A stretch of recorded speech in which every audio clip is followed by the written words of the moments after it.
we left off right when JT was asking whoa, sorry, I was just a little bit of a glitch. JT finally asked Marley why she didn't like him. Let's see what she says. I thought for a moment, what was the harm? I might as well tell him the truth. You called Liz a name, I said, when we all found out she was colored. You're upset because I called your friend a. Don't call her that.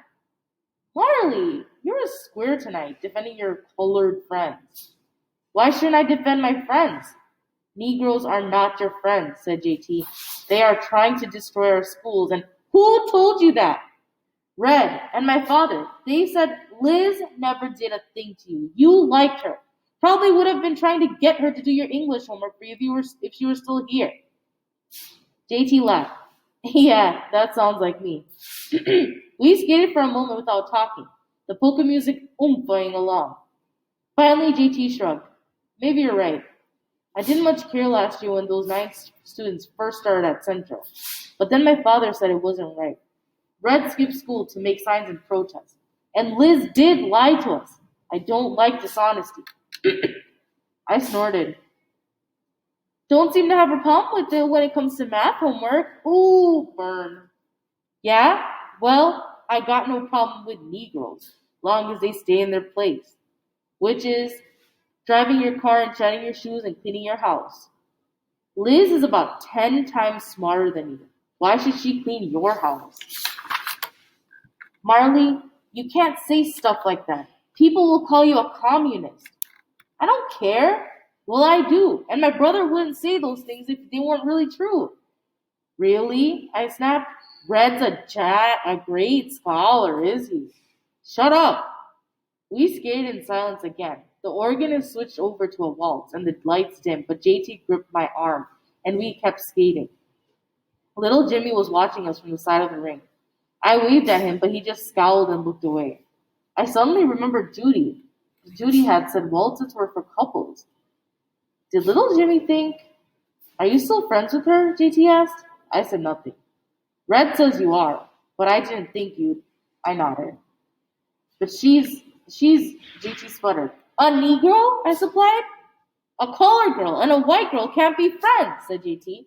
Says who? I asked. Says everyone, exclaimed JT. That's why we go to different schools and churches, and that's why the high schools are closed. Then maybe, I said quietly, everyone is wrong. I finally dropped his arm and skated away from him. And it wasn't hard as I thought it would be. JT drifted on, finally coming to a stop in the middle of the floor. Even with the frown on his face, he still looked handsome, and it irked me. Sally skated over to him and grabbed his arm, and he waltzed off with her. I sat in the metal folding chair on the edge of the room until the song was over. My fingers were cold. I shouldn't have told JT about Liz. It had been a reckless and foolish, and yet it had felt good to speak my mind. I imagined the magic square to calm down. All the rows and columns and diagonals adding up to 15. 15. How old I'd be in 2 years. A year older than Emmett Till was when he was killed. For the first time, the magic square didn't really work. It was a time for the limbo team. Limbo then. I threw myself into it, trying to stop thinking. Maybe because I'm small and short, I was good at it. Pretty soon, Sally and I were the only ones left. I'm pretty sure I could have won, but it was her party, so I tripped on purpose. Sally got a bouquet of flowers as a winner, and I got a single rose as a runner-up. And Mrs. McDaniels made us take a victory lap around the rink so she could get some pictures.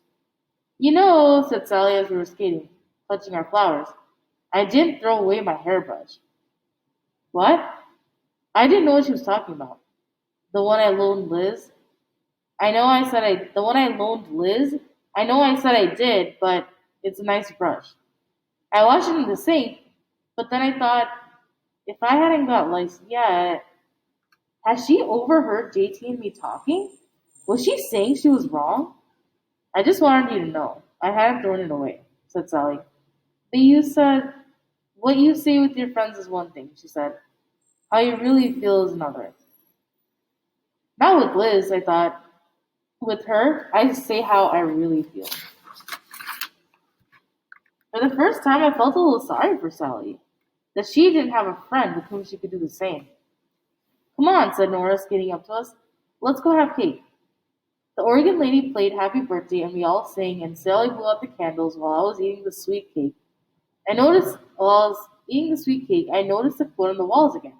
The more you skate, the more you learn. The more you learn, the more you skate. It made sense this time.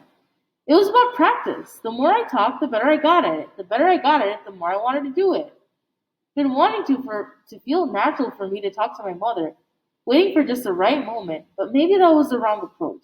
Maybe I had to talk to her first, and then after I did, maybe it would start to feel natural. In any case, I knew one thing. I didn't want to ride home with Red. I had a dime in my purse and found the payphone in the corner. Watching the numbers go round and around as I dialed made me dizzy. I wish I had a napkin or something to jot down what I was going to say, but there weren't any nearby, and I didn't have a pen anyway. I just had to figure it out on my own. Hello? Dad, it was Mother. I've been hoping Daddy would answer the phone.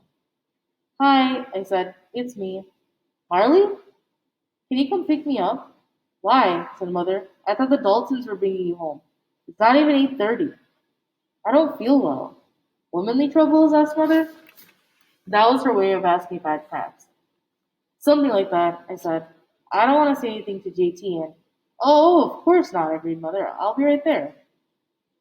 I told JT I wasn't feeling well and he didn't say a word. I wanted to tell Sally I was leaving early, but she was busy opening presents.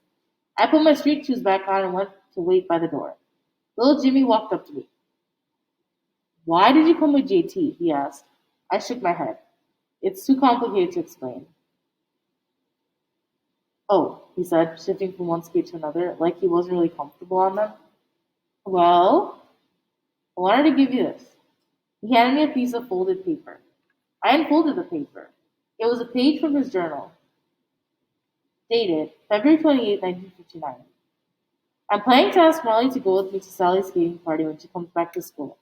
I hope she says yes. But then I heard you were going with JT. Little Jimmy said when I looked up at him, so I never asked. Oh, Jimmy, I said. I wish you had. Yeah, he said. Me too. A horn honked then, and it was Mother. Bye, I said. See you at school. See you. I slid into the front seat and Mother drove off before I could even figure out exactly what had happened. Hi, sweetie, Mother said. Are you feeling any better? I almost said yes or shrugged or made some Mother laugh. But then I remembered the more you skate, the more you learn, and I thought about Liz and doing what you're afraid of. And I realized I never had a better chance. Oh, here we go. What's gonna happen? No, I said. I'll get you a hot water bottle when we get home. I couldn't let it go, or I could speak up. That's not going to help. What? I took a deep breath and counted. 17, 19, 23, 29. JT's been making me do his homework for all year. And when I finally told him no because I was cheating, you made me do it again. And then Red drove us there tonight, and he hates colored people and eggs houses, and it's really creepy. Once I started, I couldn't seem to stop. And little Jimmy was planning on asking me to go with him to the party, and I actually think I like him, but you set me up with JT first, and Sally still brushes her hair. Okay, so that last bit didn't make sense without an explanation, but Mother didn't seem to notice. The blood drained from Mother's face, like I'd seen it do only once before, the time she got the phone call telling her that Granddaddy had died. Marley, Mother said, her voice breaking. I thought you liked JT. I did, I said. About 4 months ago. I hadn't said this much to her in years. I'm sorry, she said. I didn't mean to interfere. I waited for her to lecture me about cheating on homework, or to say I shouldn't be scared of Red, or at least ask what I meant about Sally's hair. Mother didn't. She didn't say another word.